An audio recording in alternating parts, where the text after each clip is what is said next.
It's nice to be here with you all, some familiar faces and names, and also some new folks that I look forward to meeting. So we'll start with a meditation, settling in. I'm going to offer just some brief guidance at the beginning and to orient us, and I'll offer a suggested theme for practice that you can take up, or you can do your regular practice, whatever feels right for you. So settling in for the sit, perhaps taking a moment to find a good posture for meditation.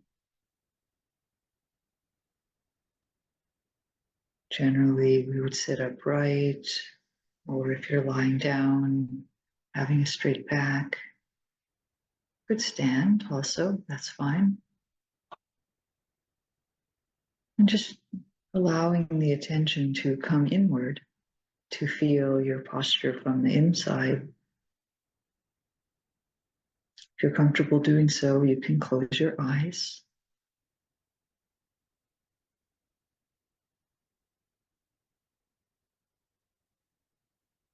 Settling back a little bit, sometimes looking at a screen, we tend to lean forward. So maybe taking a moment to rock back and forth or forward and back a little bit, and really finding the center point where the body is upright in an easy way, so you don't use too much effort to be sitting up.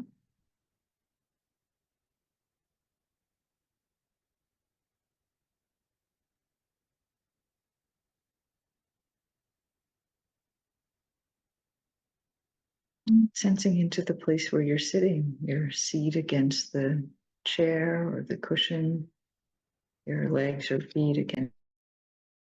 against the floor.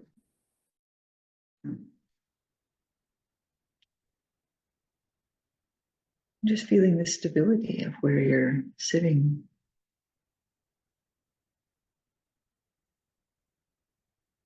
Allowing yourself to be supported in this stable way.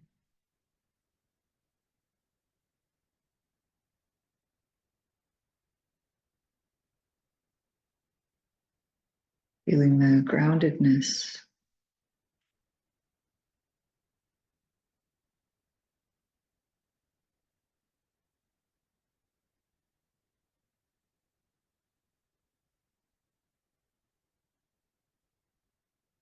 And as we soften into and relax into the support that we're sitting on, there can be a sense that that actually helps the body to sit upright, as if there's a lift from above, or the way a sea plant is anchored on the sea floor and just floats up in the water.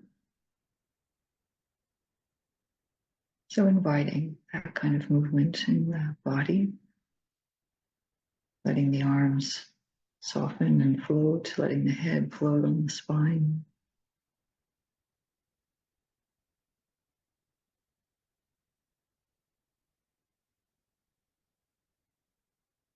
Softening the eyes and the eye sockets, and the jaw.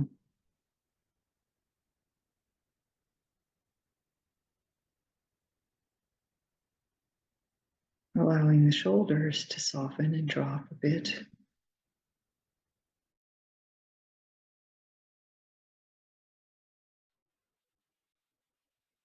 Softening the belly.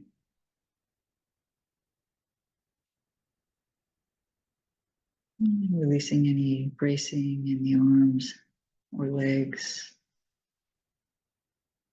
So just inviting ease and stability in the body.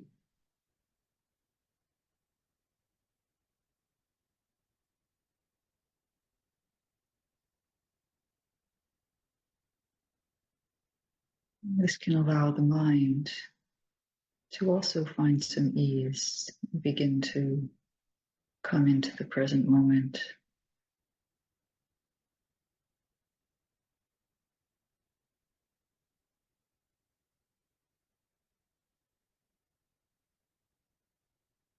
bringing mindfulness to the fore.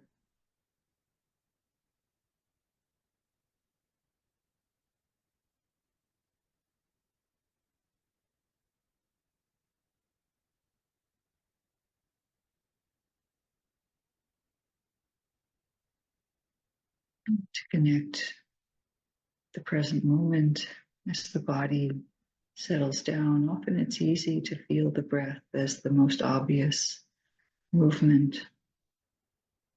most obvious energy going on. Connecting with the sensations of breathing in, breathing out.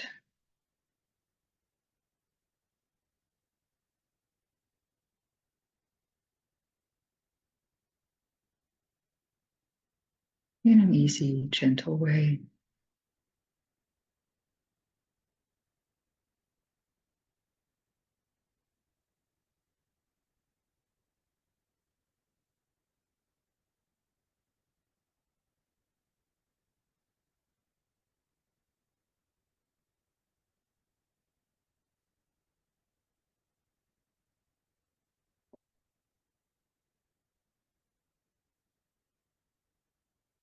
Opening to mind states that may be present.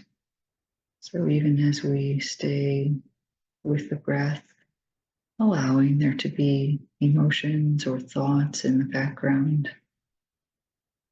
We're not trying to exclude anything from experience.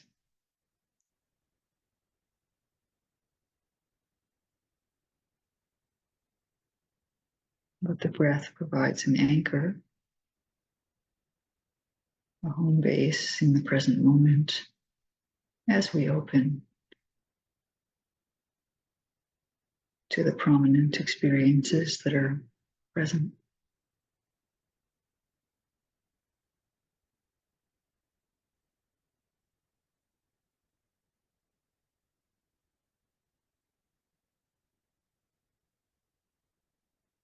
The invitation for the sit, if it's of interest, is to notice the quality of moving toward in the mind. Maybe a sensation comes and the mind moves toward wanting to feel it.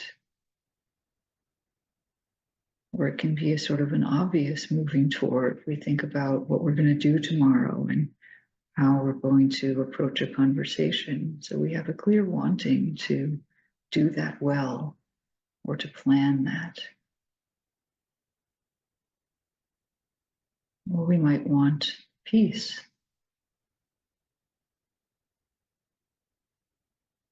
So noticing as the mind navigates its inner world, how it's very natural to have simple or complex, gross or subtle desires of various kinds.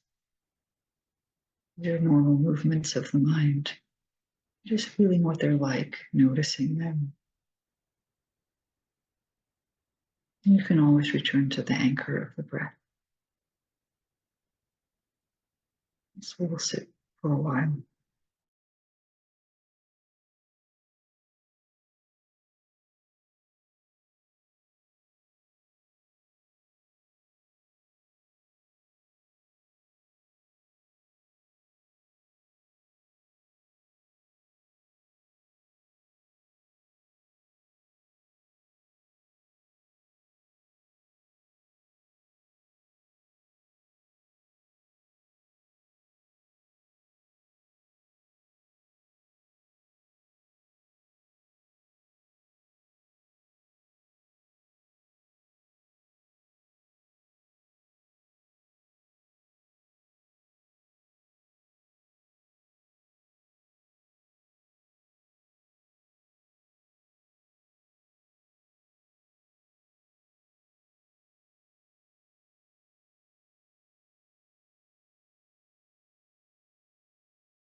In the last few minutes of this sitting, I invite you to connect with the quality of metta in the heart, of goodwill,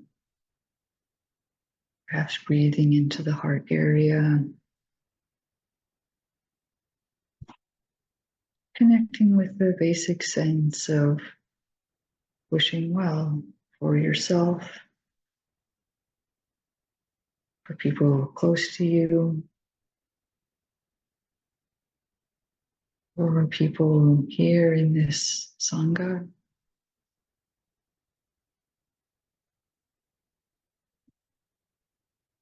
Wishing well for all beings, just resting in that sense in the heart, care.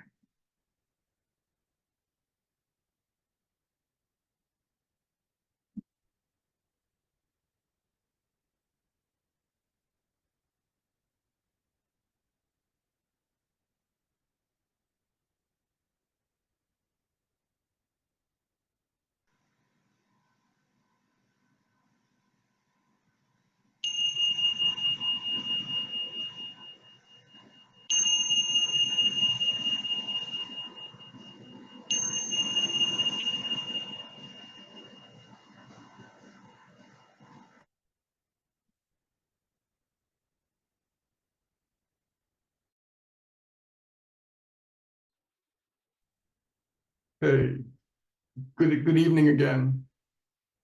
Now I'll introduce our teacher for tonight. Spurred by a life change and associated suffering, Kim began meditation training in 2003 and met her primary teacher, Gil Fronsdal, at the Insight Meditation Center shortly thereafter. She took up the study and practice of Buddhism in earnest through retreats, studying the suttas, which are the early discourses of the Buddha, and aligning her life with the Eightfold Path.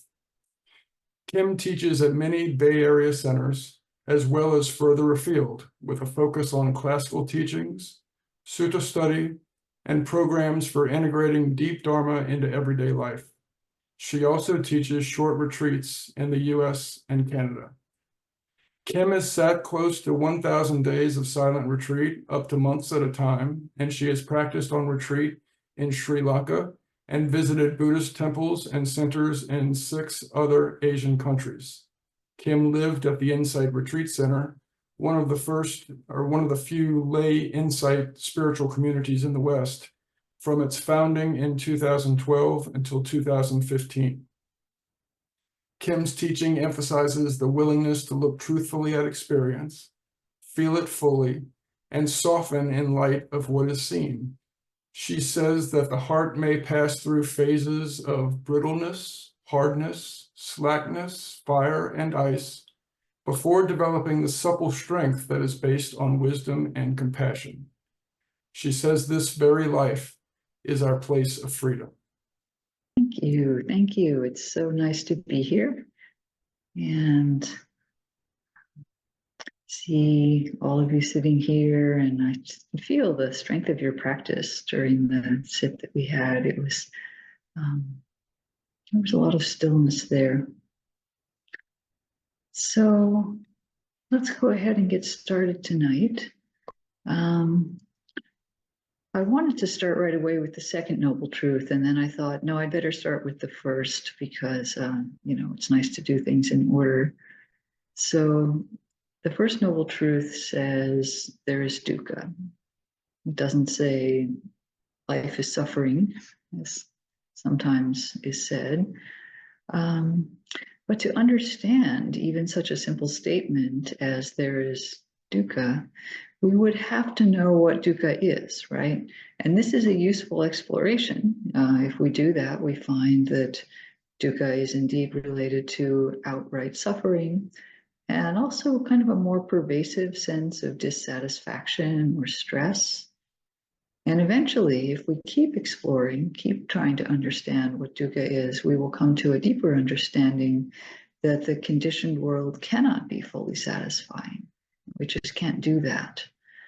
So in general, we need to look carefully at the Noble Truths and really any teaching to be sure that we know what it is really referring to.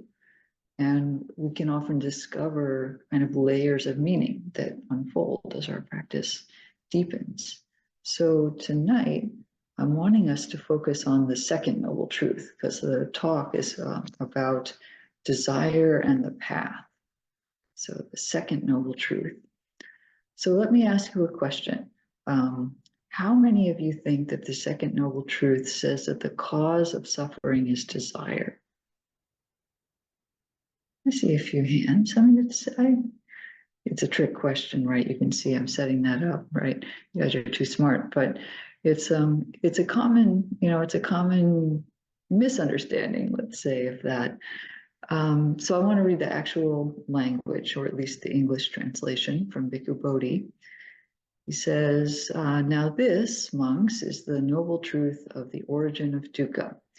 It is this craving, tanha, which leads to renewed existence, accompanied by delight and lust, seeking delight here and there. It goes on. So it is, first of all, we can question the translation of the Pali word samudaya as origin. It's not bad, but at least he doesn't say cause, and that's good because samudaya doesn't mean cause. It actually most directly, most literally would mean arising. And so it says the arising of dukkha has something to do with something called tanha. And tanha literally means thirst, but has a more extended meaning of all kinds of craving, which is what Bhikkhu Bodhi uses. And so, and it's specifically the kind of craving that leads on to more existence and has this quality of delight and lust. So there's kind of a lot there. I mean, when you actually look at all these words, as with the case of dukkha, it seems that we would need to unpack this a little bit more. So as I said, we're going to talk today about desire and the path. Is all desire meant to be associated with the second noble truth? Or might some of it be associated with the fourth noble truth, which is the truth that there's a path to freedom? So that's the kind of standing question.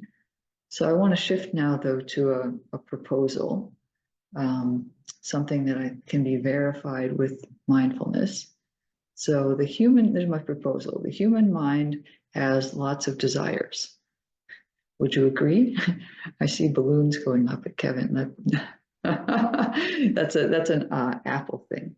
So anyway, the human mind has lots of desires.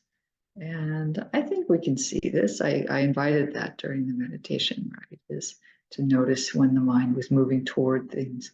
I mean, simple things like even wanting to shift your position slightly. If your knee was sore, there's a desire there.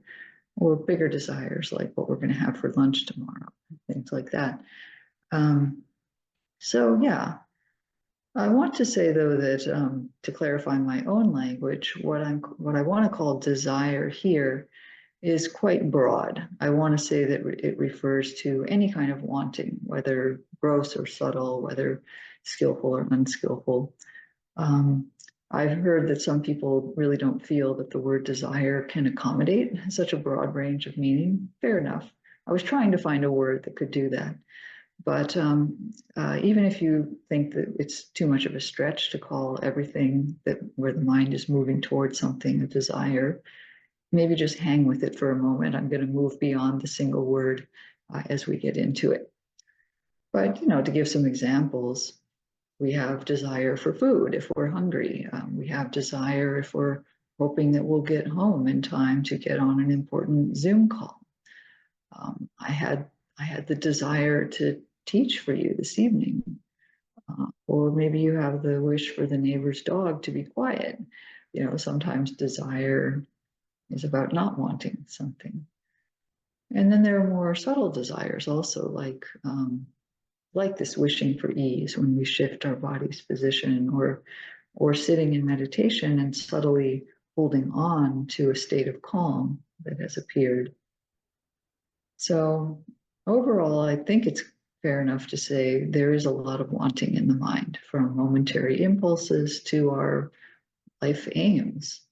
And what's going on with that? And what is all this wanting?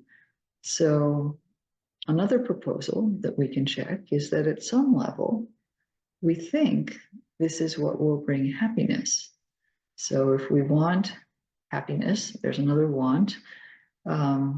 We should generate desire for something that's going to do something good for us and then pursue it in some way. So we try to fulfill desire after desire to get things that we like or that feel pleasant, so that we can sustain a sense of some kind of happiness or ease or safety or well-being. Choose your word. Now, that's not a ridiculous idea. I'm not saying that it is. That seems normal enough to me. But the challenge is that it's not really complete. If we practice mindfulness, we'll start to see more of the picture of this desiring and fulfilling desires. So if we keep looking with mindfulness at that process, we just pay attention to how our life is flowing, we might see two other things. The first is that it is not entirely the case that we can become happy by fulfilling desires. It's tiring to constantly be doing that, and we have to keep at it, right? Because, if you fulfill the desire to have something delicious for dinner this evening, you have it, and then you need the next one, and also all of this, if we're really careful and looking at it, is not entirely in our control. So there is stress or anxiety or fear. We might not get what we're desiring. We might not be able to make that happen. And we might not be able to get rid of something that we don't want. So as we look with mindfulness, honestly, we have to say that our quest to find happiness by fulfilling desires gets a little suspect. But then, and yet, let's say, the second thing that we can notice is that it's also clear that not all desires are harmful for us.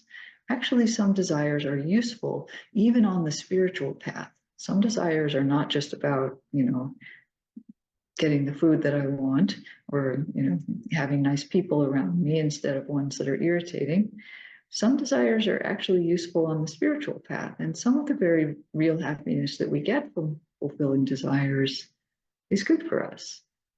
So, it's not totally bad, but it's also not totally the answer.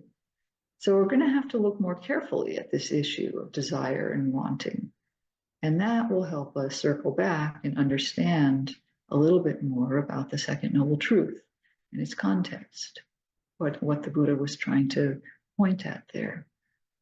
So just to say it right up front so that it's really clear, is all desire bad? No.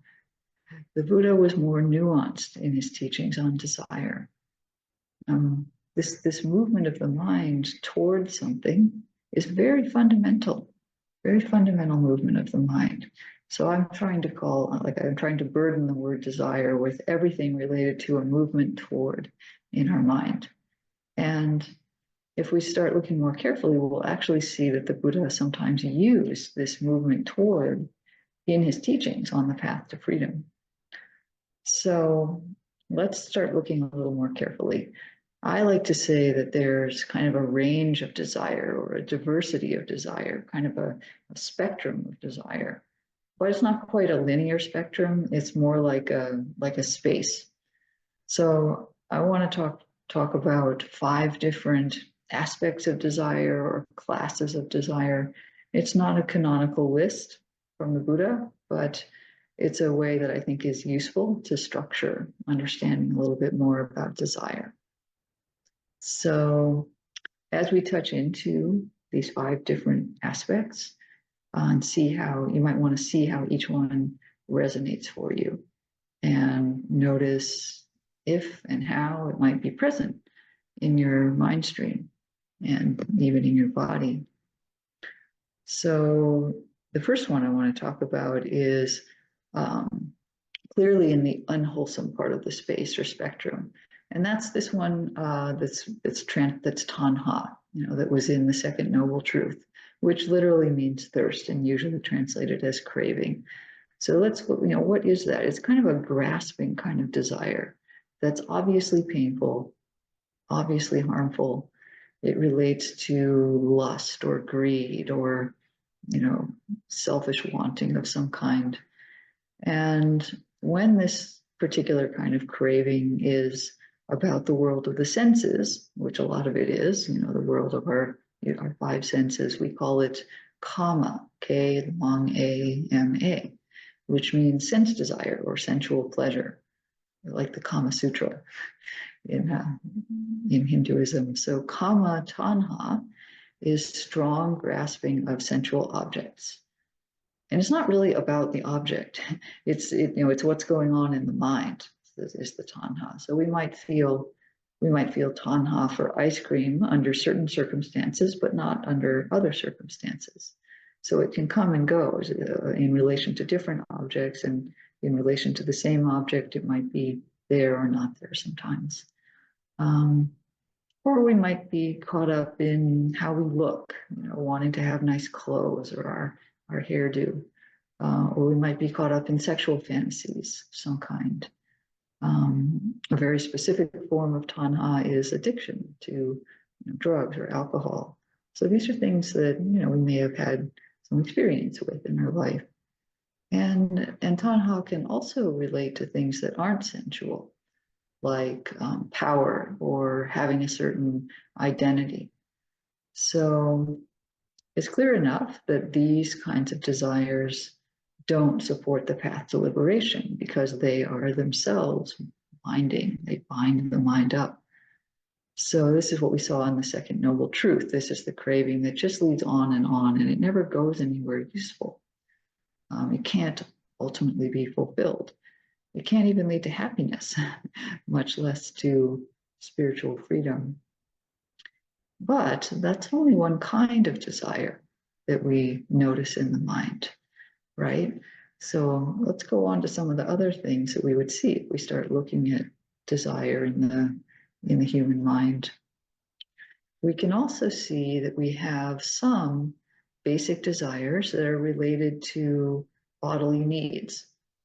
And we have a body, so it has desires like the desire to eat or drink or use the bathroom. I mean, basic. These desires are not usually seen as inherently harmful, but they are somewhat stressful. And how we relate to these desires of the body influences how happy or unhappy we are in some ways. I think it's fair to say that even awakened people still feel physical hunger, and they still have to go to the bathroom. They still feel that urge. There's one sutta that says that even arahants, fully awakened beings, feel sensations that are, this is the translation, dependent on the body and conditioned by life. So even arahants feel sensations that are dependent on the body and conditioned by life. So if you're alive, you have certain sensations. But nonetheless, there is some distinction between beings regarding whether these kinds of desires bring any dukkha. For some people, these kinds of desires bring a lot of dukkha, and for others, not so much. For an arahant, I think they don't bring any. So, bodily desires, let's call that the second class of desires. And then third, there are desires that accompany trying to live a typical human life among other humans, right? The wish to find livelihood, the wish to have a partner, to be part of a community, to secure a place to live and have tasty food and so forth. These desires take a lot of energy, and they're myriad. I don't think I could even name all of them. Relationships, politics, family life, all these worldly desires. My teacher Gil says that we should be called human desirelings rather than human beings. So, and then these desires, though, are so woven into our life that we hardly think about them. In fact, if they're questioned, we would probably defend them as normal and maybe even necessary. you know. But the Buddha asks us to put in at least some question marks about these desires. And he aimed, I would say, a notable amount of his teaching about desire into this space, to really look at what it is, all these wants that we have throughout the day. It's a big realm for Dharma practice because this third class of desire occupies much of our day. So, let me ask you then as a reflection question, what fraction of your day goes into these kinds of mundane desires around job, food, family? What fraction of your day? I don't need an answer, but just, it's worth considering. 90% more. So note that many of these are mild forms of what I called kama before, this world of sense desires and sensual pleasure. It's not all forms of kama are not kama tanha. They can just be ordinary kama. We don't have to have this deep pathological grasping in order to be somewhat enslaved to our sense desires. So what about all these desires? Are they part of the second noble truth? Are they associated with dukkha? Well, we have to admit that there is some stress, isn't there, around all of that? They may not be unethical or blatantly messing up our life, and yet they don't seem to be completely fulfillable, do they? Or at least if we do, they don't stay that way, right? If you finally get everything all together, then, something will go awry. And we can't guarantee that they'll be fulfilled either. We have to admit that we don't have total control over our job, family, community life, all of those things. So where's the line that makes something tanha, makes something craving, as opposed to a more benign desire? Probably we have to discover that for ourselves in our own life. And it does take being scrupulously honest. Is this actually dukkha? And if so, how do we work with that?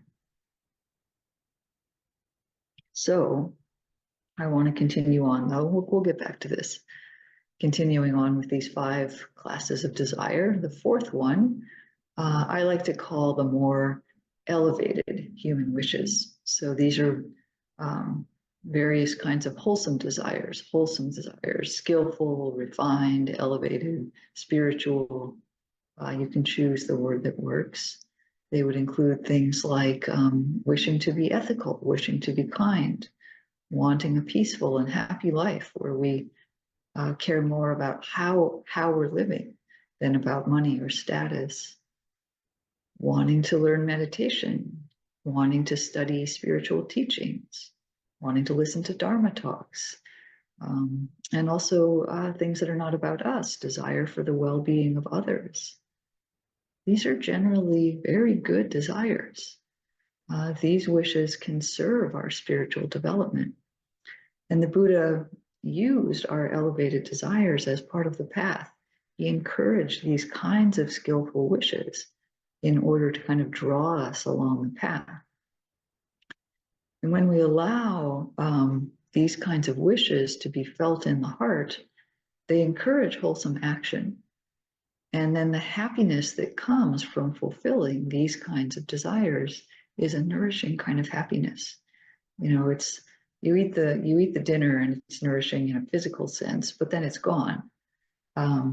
But you do something kind and really help a friend, that lasts longer, doesn't it? And goes deeper in the heart. So these wishes support also good qualities in us, like confidence, ease, brightness, a certain kind of refined joy.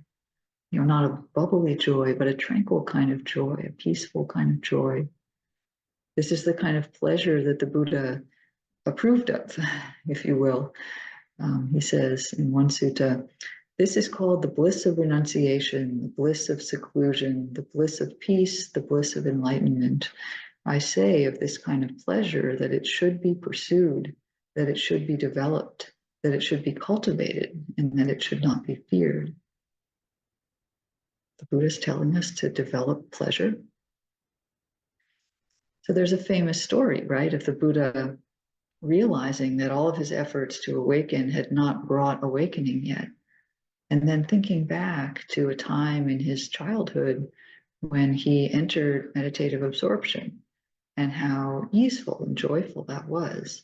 And he recognized that this was the way forward, this was the path.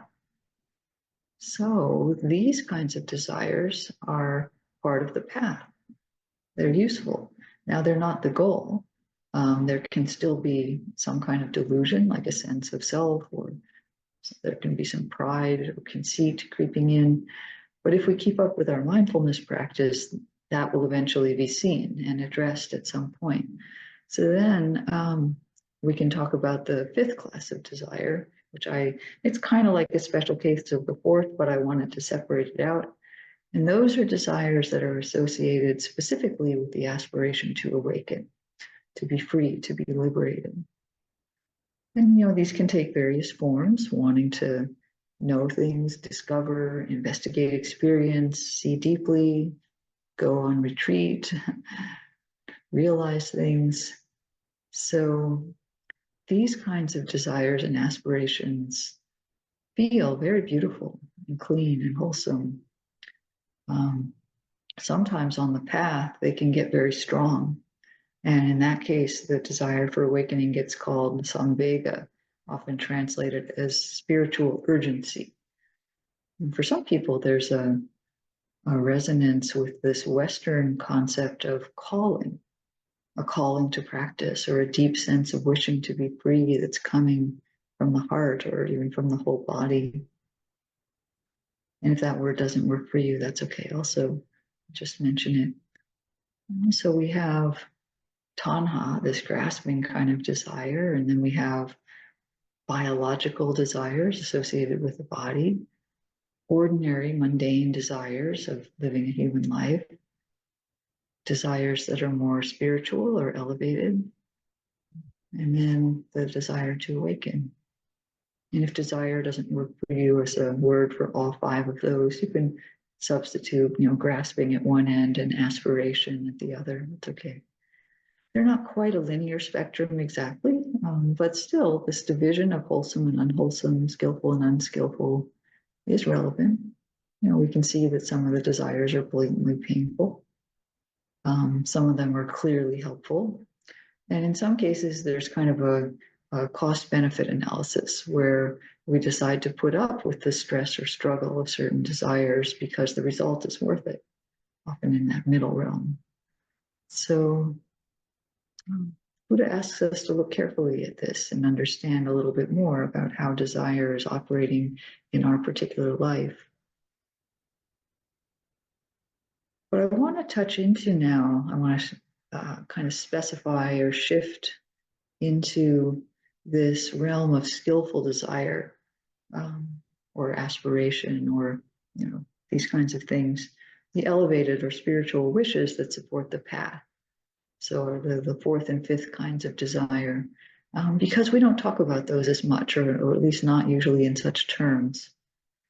But it is important to realize that in order to support those, we will have to do some work in the realm of the third kind of desire, those everyday wants and needs of creating human life.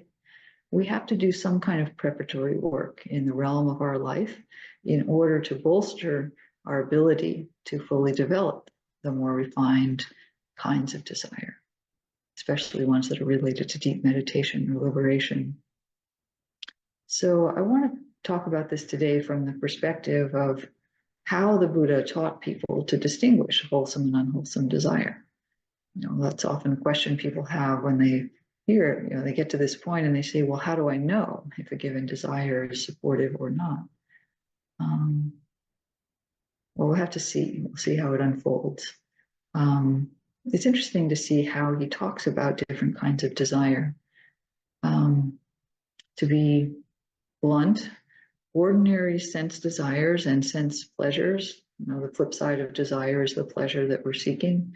Ordinary sense pleasures do not come off well in the Buddhist teaching. He frequently chooses to emphasize the downsides of our ordinary pleasures. So I just want to go through a couple of suttas where he comes down pretty hard on sense pleasure so that you get a flavor for his way of teaching. There's a discourse in the Majjhima Nikaya called The Greater Discourse on the Mass of Suffering. It's number 13. And he says, he talks about kind of this sequence where he starts out with the simple need to make a livelihood, something that we all have to do. It entails some degree of stress and pain, right? Person may be exposed to the elements or difficult physical tasks that can bring injury. Even in the modern world of indoor work, we know that sitting at a desk all day is hard on the body. And in any case, there's the concern of making ends meet and the risk of failing at that if we're unable to work. So there's that. And then even if we do our work well, there's no guarantee of financial success. This is a quote from the sutta. He says, if no property comes to the person while he works and strives and makes an effort thus, he sorrows, grieves, and laments. He weeps and beats his breast and becomes distraught, crying, my work is in vain, my effort is fruitless. It can feel like that, It's not that easy to make a living sometimes, even if you're working. And then even if you get past that barrier and there is success, then we have to guard our gains from being lost or stolen. And if they vanish in some way, there's again distress and suffering. So all of this comes about because of desires in the second and the third classes that I talked about. So wishing to survive in the world and keep the body happy, and also to make a living. And those are not unwholesome inherently, but our relationship to these activities can be filled with dukkha, can be filled with suffering in some way. So then the sutta goes farther, though, and it shifts into the realm of clearly unwholesome activities. So the Buddha points out that sensual pleasures can become the basis for conflict. So he says, with sensual pleasures as the cause, sensual pleasures as the source, as the basis, kings quarrel with kings, householders with householders, mother quarrels with son, son with mother, father with son, son with father, sister with brother, friend with friend. So it might be a simple argument that we have about these sense pleasures, or it could escalate into physical violence. It's true, right? A lot of the conflict in the world and arguments are about basically access to things that we find pleasant or necessary in our life, or think are necessary. And then we can even go to war and have all the problems that go with that. So, and there's kind of the general statement that sensual pleasures easily become the basis for misconduct of body, speech, and mind, which the Buddha goes far enough to say is the consequence of that is unfavorable rebirth. We don't have to go that far. We can see the issues right here in this life. So these seemingly normal wants associated with a human life, which are already the cause of some degree of stress and struggle for most people, carry this dark potential to spiral into the obsessive grasping of tanha. We have to admit that when we look out at the world, this chain that he describes here articulates a lot of the problems we see, right? So, yeah, sense pleasures don't come off super well. And then in Majjhima Nikaya 54, the Buddha gives a similar teaching in a different form. He gives a series of very stark graphic images for sense pleasure. He likens, I won't go through all of them in detail, but one example is a dog that's chewing on a meatless bone. And the dog is unable to obtain nourishment. He's hungry, he's chewing on this bone. There's nothing to be had. It says eventually that dog would reap weariness and disappointment. Or a bird with a scrap of meat that's being attacked by other birds. He says if that vulture, heron, or hawk does not quickly let go of that piece of meat, would it not incur death or deadly suffering because of that? Yeah. Going against the wind with a grass torch. That's not smart. The fire blowing back. A person being dragged toward a pit of fiery embers, or a dream world, dreaming about lovely parks, lovely groves, lovely meadows, and lovely lakes, and then waking up and seeing that they're not real. Or borrowed goods. We've borrowed some goods and we parade around town, and then the owner sees us parading around with their goods and takes them back, kind of causing embarrassment. And then I guess I am going to read them all. The last one is a fruit tree being cut down while a person is sitting in it to pick fruit. So, you go up there to get the fruit and you're picking it, and then, but the person cutting it also wants to have the fruit. So they say, I'm just going to cut down the tree. The first person had better quickly climb down from the tree or they're going to get injured. So, what's going on with these really kind of unpleasant images? Well, each one highlights an aspect of sense pleasure that is painful or troublesome, and he links it into some difficult emotion. This is a kind of an emotional teaching. So we have the unsatisfied dog getting weary and disappointed, kind of like the way we work hard to acquire something only to find that it's less gratifying than we imagined when we finally get it. Has that ever happened to you in pursuing sense pleasure? And then there are also some of the images highlight the actual dangers of sensuality. So holding a torch against the wind, we're ignoring the real risks of fire in order to gain the benefits of the torch. So much of the sense world involves trade-offs like that. And the image of being dragged toward an ember pit points out the compulsive nature of sense attraction. Even if we know the danger, we might get, we're getting dragged into the pit again and again. How many addicts claim I can quit anytime, but then they get dragged back in.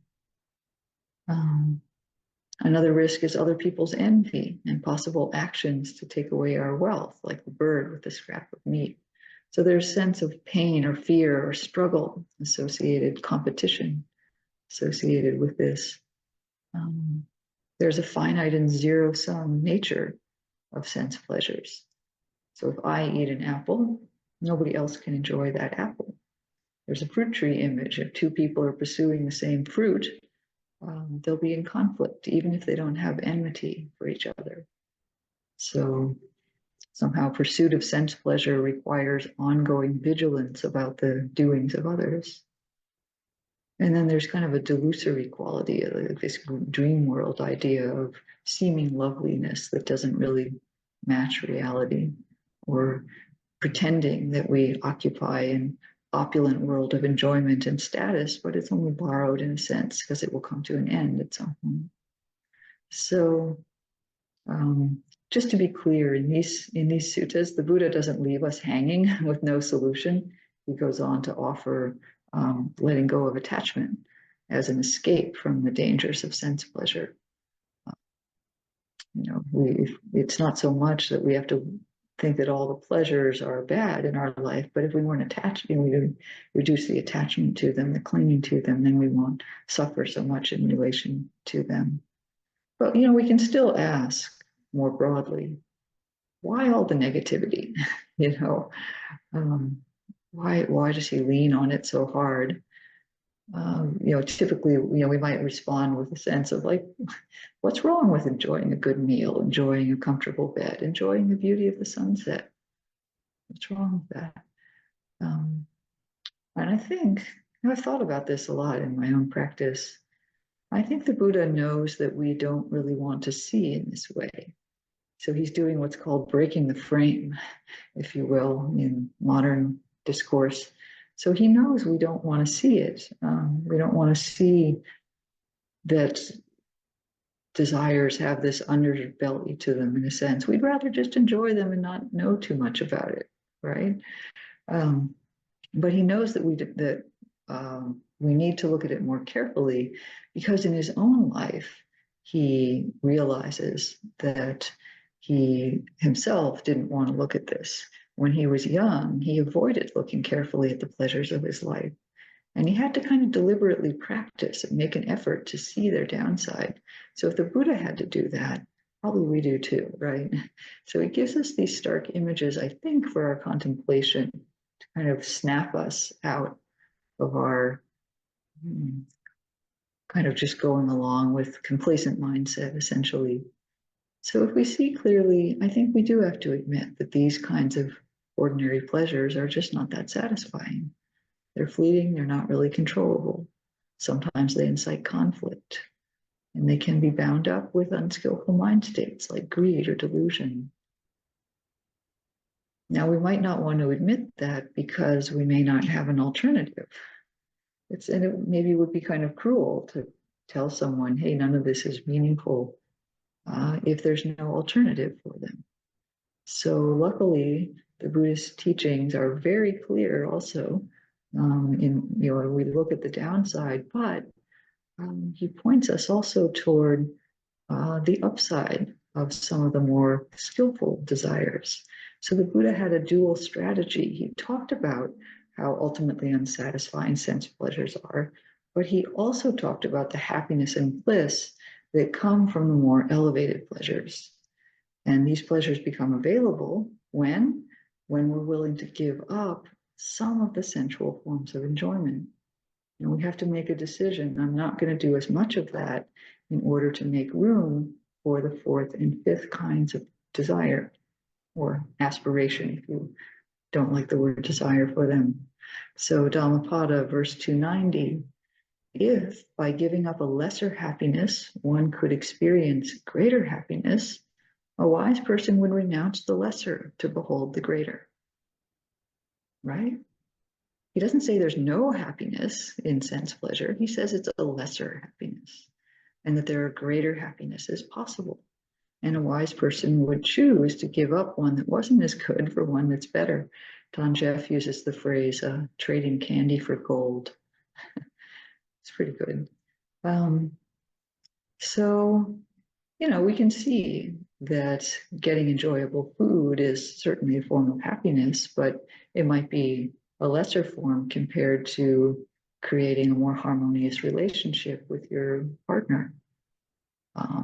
Some kind of material gain is a kind of happiness, but is it better? It's not better than the happiness of being honest, for example. Ethics, kindness, and compassion are ordinary and accessible examples of these greater forms of happiness. Everyone here has participated in those. We may not be totally convinced that these are always superior to conventional forms of happiness, but I encourage you to keep exploring. And we can notice that these greater forms of happiness are accompanied often by deeper feelings of ease or inner peace or clarity in mind that don't really come with just the sense pleasures. So the most important, though, of these refined pleasures is that comes from meditation. And the Buddha was clearly pointing us in that direction.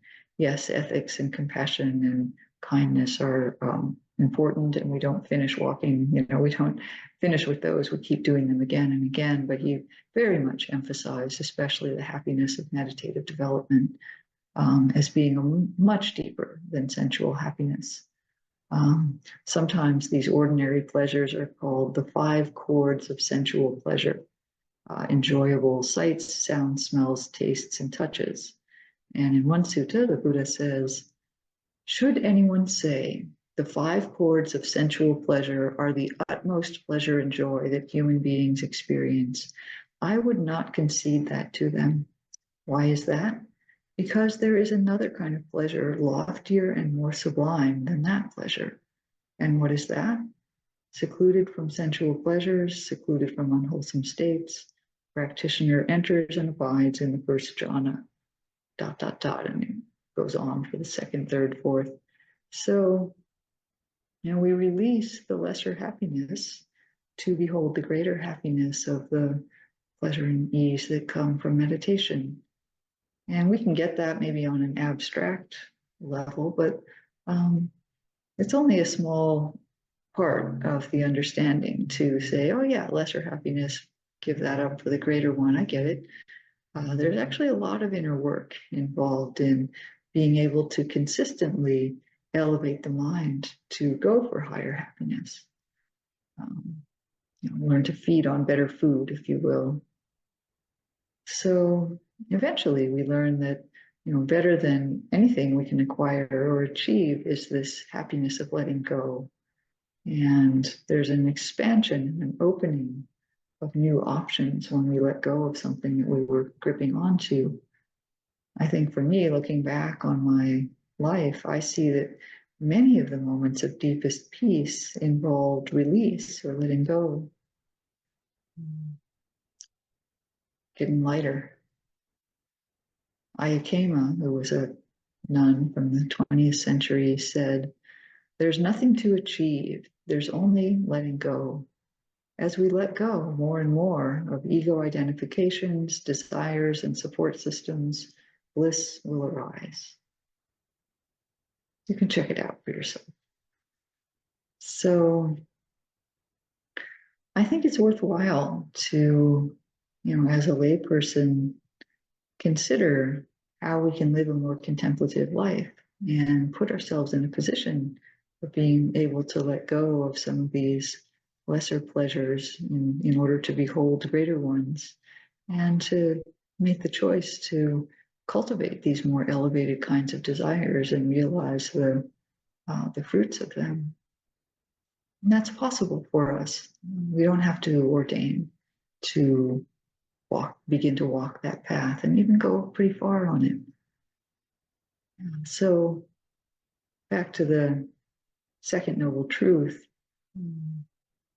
the craving that brings renewed existence and is accompanied by delight and lust, delighting here, delighting there. That kind of movement, that feeling, is a way that we can distinguish wholesome from unwholesome desire.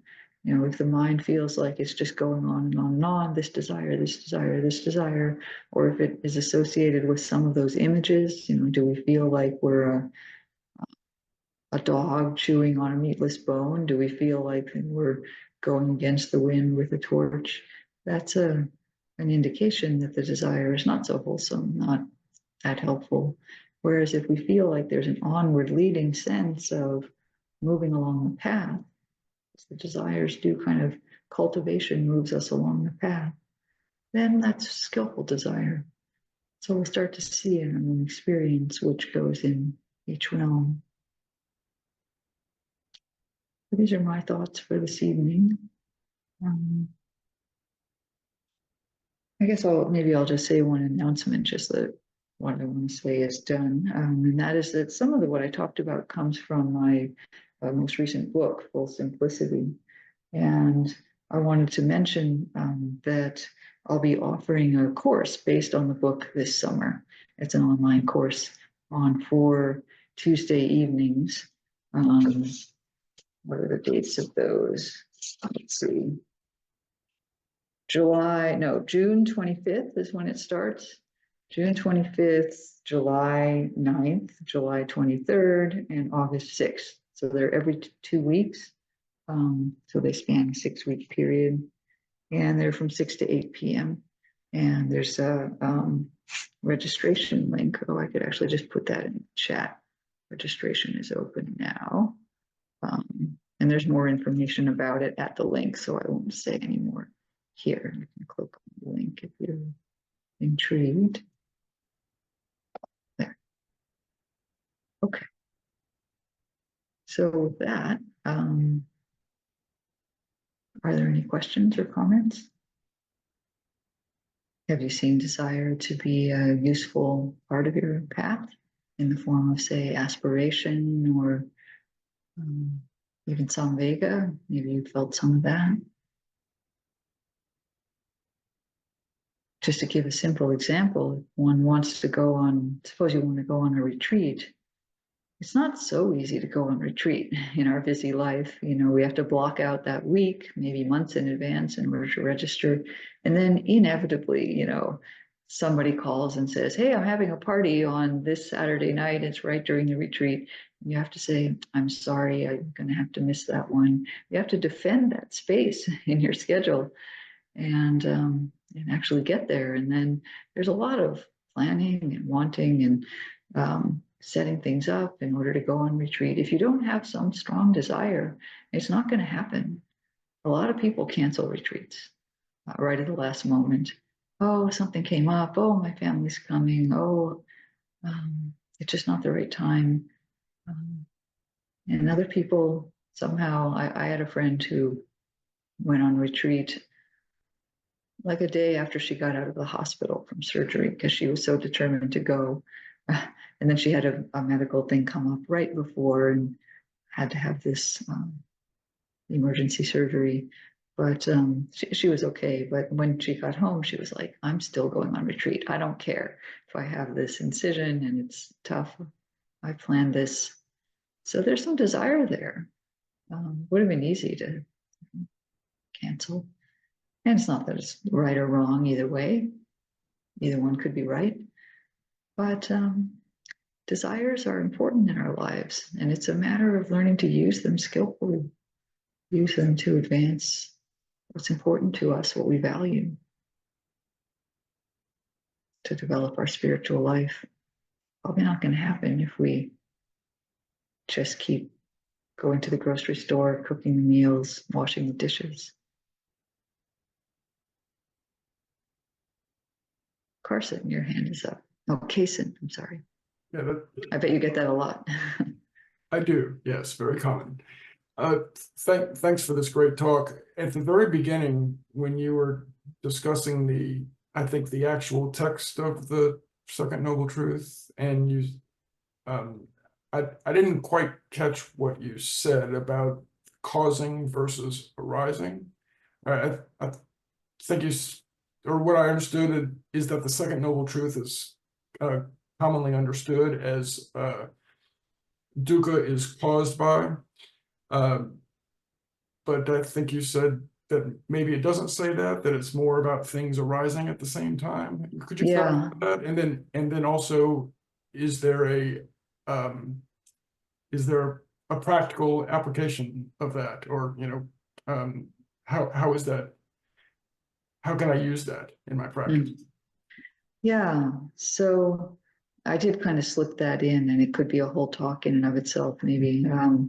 Is that to say that desire or grasping is the cause of suffering kind of implies a relationship that is very specific. Whereas to say that with the arising of grasping, there is the arising of suffering, that seems more accurate to me. And Bhikkhu Bodhi doesn't use either of those. He says the origin of suffering. I think that kind of splits the middle somewhat, and could go either way. Maybe that was deliberate. But I think a nice way to see this is to really check carefully in the mind. Is it really that there's a desire, a craving now, and then there's suffering that comes from that? Or is it that the very instant that we start to grasp, we start to tighten the fist in the mind, that tightening is stressful? I think that's where it goes eventually. This is important to include because when we get down to the more subtle forms of suffering, such as creation of a self, the very act of the self is a grip in the mind. That's all it is, essentially. And so it's not a thing that we have to find and then get rid of. It's an action. And so I think if we only see in terms of cause, there's a sort of a time relationship there, and we might miss some important parts of what this truth is pointing to. So another, thank you. I'm glad that answered the question. I'm thinking though, now that you've got me on this, is that we can look, like in the very moment of suffering, we can look at that moment, where's the craving or the clinging? So it's not like if I'm suffering right now, there must be some grasping going on. right now. And if that's not the understanding, if it's like, oh, so it was caused by something I did earlier, then we do our investigation incorrectly. Dhamma Vichaya, the second of the factors of awakening. People often think investigation means figuring out what in my past brought about the problems I'm having now. This is a very psychological, psychotherapeutic approach. Not that it's never helpful. I think it can be very helpful to investigate in that way, but that's not what the Second Noble Truth says. It says, if you're suffering right now, you have clinging in your mind right now. And if you look for it and you release it, you will have freedom right now. Clinging, suffering, release, freedom. It doesn't have to do with what you did last week or the pattern that I'm always in a certain way, or I tend to blame myself and that happened because of my mother. That's too much. It's really a matter of right now. If I didn't have this grip right now, I wouldn't be suffering right now. It's so simple, but we have to go through a lot of complications sometimes to get to the simple essence of it. So I think the word arising sometimes can get us deeper than cause. Does that help? Yeah. Molly. Thank you. That was really, really great talk. A lot to think about there. So going to that third set of the desires, the ones where we have to, so that's where I think I just want to see understanding this right. There's sort of this line between those being unskillful, if we're too attached to our profession, our job, who we are, but yet we have to have those to a certain extent to be able to live and survive. Absolutely. Yep. So I think the way that I've sort of tried to walk that line or rationalize in my life is that I feel like, I have nice things. I live in a nice place. I had a good job, but I'm trying to not like want more of that or be able to feel like really grateful for what I have. And then if something happens to particularly some material thing that I have, I can be like, well, that's okay. It's not that big of a deal. So that's what I've been kind of trying to do to sort of walk that line. Does that sound skillful to you? Yeah, I mean, what we want to let go of is the attachment to the sense pleasures that we have. Your past actions have brought a certain amount of material things into your life and position whatever identities you have or roles that you play. And, we can't have none of those things. That doesn't work. And so the question is, yeah, when they go away or change in some way, do you suffer for that? And you will suffer to the degree that you're clinging to them. So yeah, letting go of the clinging is fine. Is a good way to practice. And one way to support that is to devote part of your energy, if you have the space in your life, to cultivating these more refined kinds of desire that the Buddha suggested. Are there ways that you could be more kind and compassionate? Are there ways to refine your ethics? It's not that we're unethical, but we can always do a little better with speech and these kinds of things. And are there ways that you could do more meditation? That's where the ability to let go comes from meditative skill. So that would support you in your other goals also. So it sounds good to me. I just put a few more words on it than you did, but it sounded similar. Yeah. Great.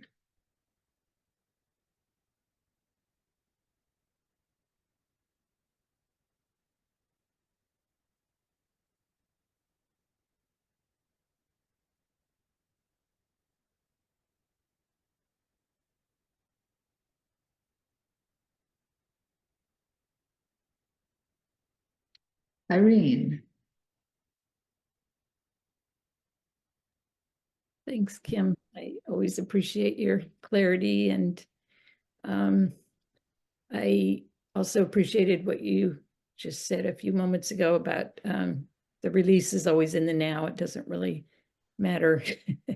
I mean, past causes and conditions are, I think, helpful sometimes in the sense that they give me a better framework, a better understanding, but the release is always in the now. So I really appreciated that. But what I wanted to, I guess it's a question. So I'm way more of an aversive type than a desiring type.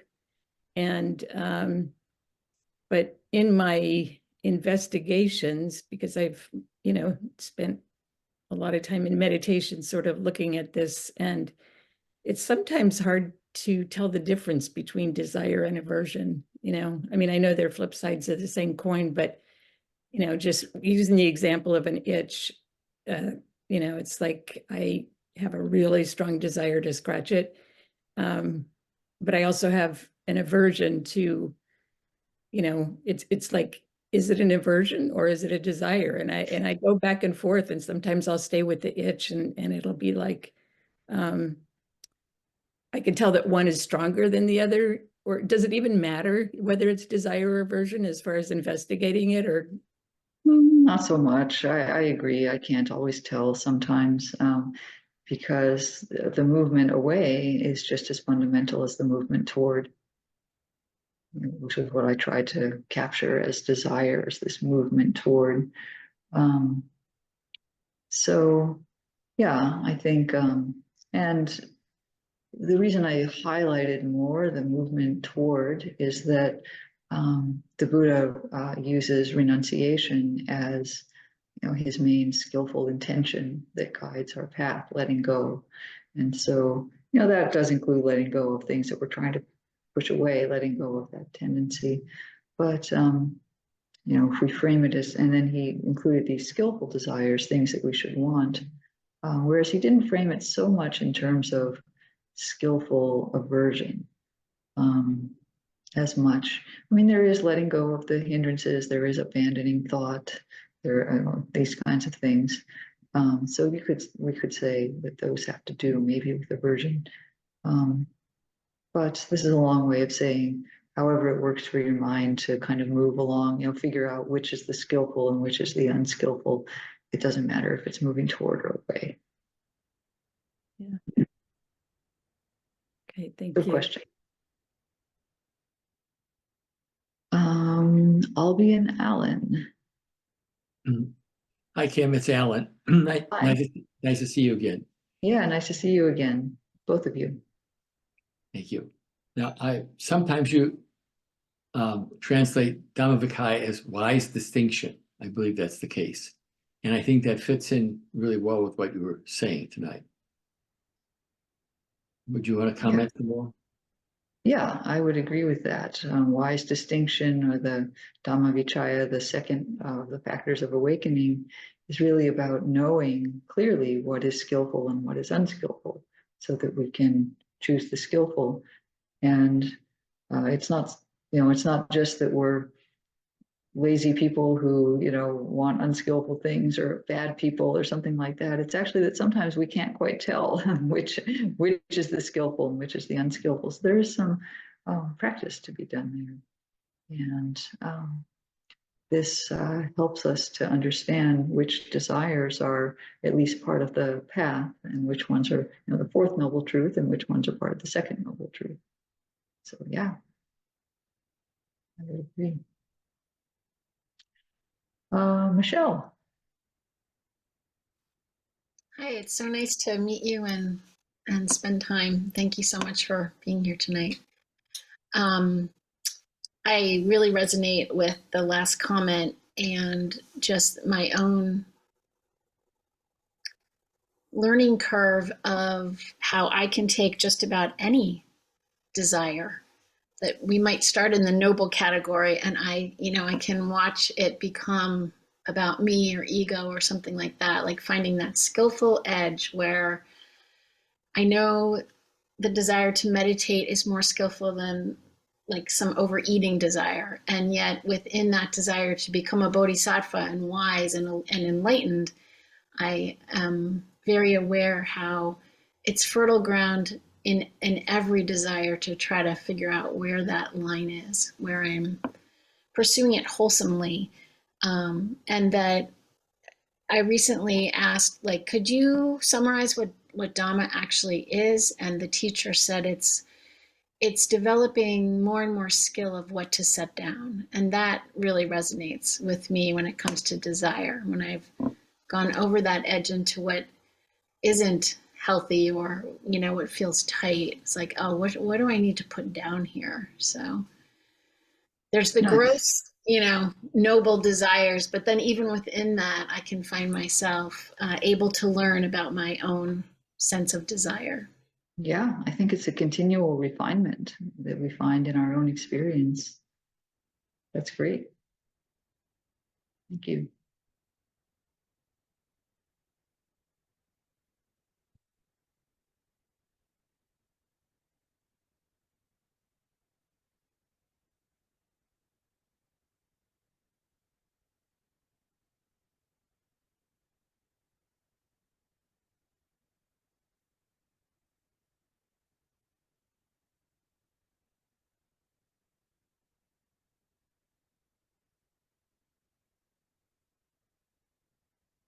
I'll be an Ellen. I'll be this time.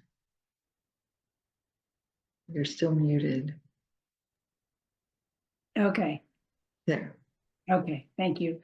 So I have, you know, I always have notes to self. So the current note to self says, all of samsara is the urge to correct. And that spoke strongly to me, which is why it's in front of me. And I think it speaks to the part of me that is that doesn't like certain things, doesn't, you know, I come more from the what I don't like than what I do like. So if I can just correct it, then everything will be okay. Right. Yeah. So I don't know. I just, you know, since it's note to self and I'm spending some time with it, I was wondering if you had anything else to say about it. Well, I mean, the Or if urge to that's correct. accurate. Hmm? Or if that's accurate, even. I think it's good enough as a note to self. I mean, if it's a meaningful practice phrase, go for it. Yeah, I mean, the urge to correct. Does it actually say the urge to correct? Mm-hmm. So urge sounds like a desire, doesn't it? It does. Yeah. So this is what Irene was pointing to. Is it wanting or not wanting? So we, you know, you have a sense of how it should be. And so there's a judgment there of some kind, and then moving toward the correct state. So I think these are often just flips of each other. I was, but as I said before, I wanted to get in line with the language that the Buddha tends to use in the suttas. He seemed to be speaking, and there's a speculation that people in ancient India that he was teaching tended to be more in the desire type realm. And for sure, Westerners are more in the aversive type realm. I've seen this on average. I don't have a statistical sample, but that's just my intuitive sense. But as we've seen coming out, I think we can all resonate with this sense of there being a skillful and an unskillful way to change things, whether through wanting or not wanting. Yeah, thanks for bringing that up. That's a nice little note to self, nice little pithy practice phrase. Yeah, yeah. Thank you.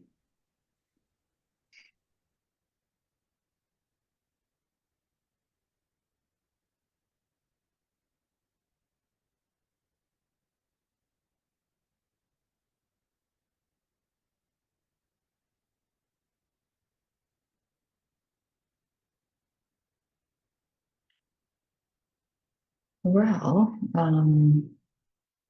if there isn't more, we could move toward winding up, but I'll just ask one last time if anyone is feeling incomplete.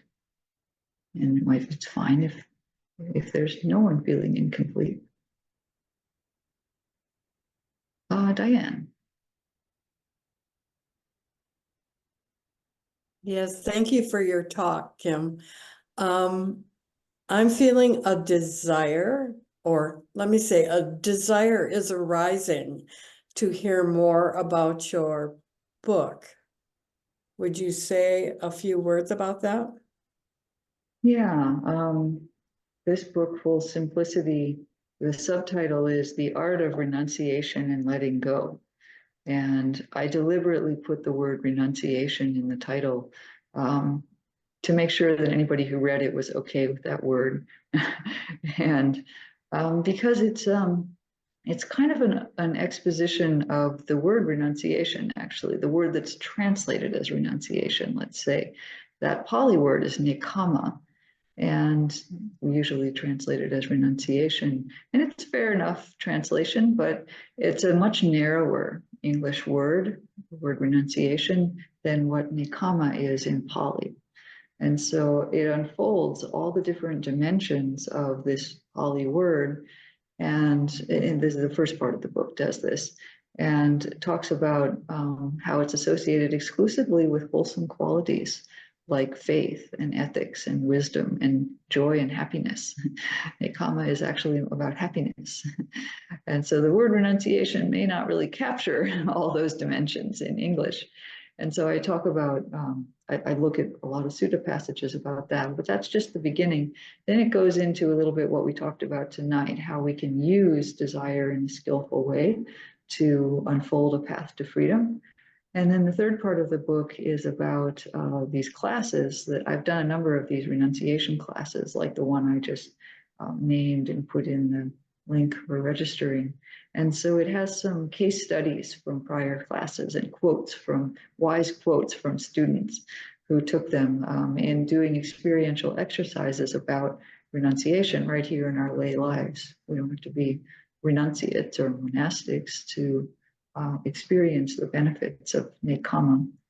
So it spans a wide range from sutta study to practical examples from my own teaching. And yeah, it's a topic that I hadn't seen addressed in this way for lay people. So it seemed useful to put out there. Thanks for asking.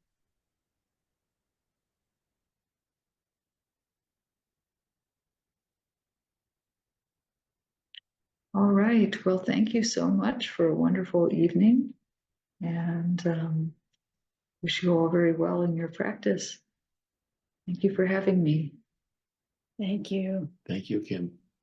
Maybe we could quickly dedicate the merit of our time together and just have a sense that what we've done for the last couple hours is one of those wholesome things. And we had a wholesome desire to come and share the Dharma together. And the fruit of that will definitely bring happiness in some way. And may it spread through our heart and out into the world in ways seen and unseen. May the beings that we encounter from this place of goodness benefit from our practice. And we wish that more broadly, may all beings be happy, may all beings be peaceful, and may all beings everywhere find freedom. Thank you.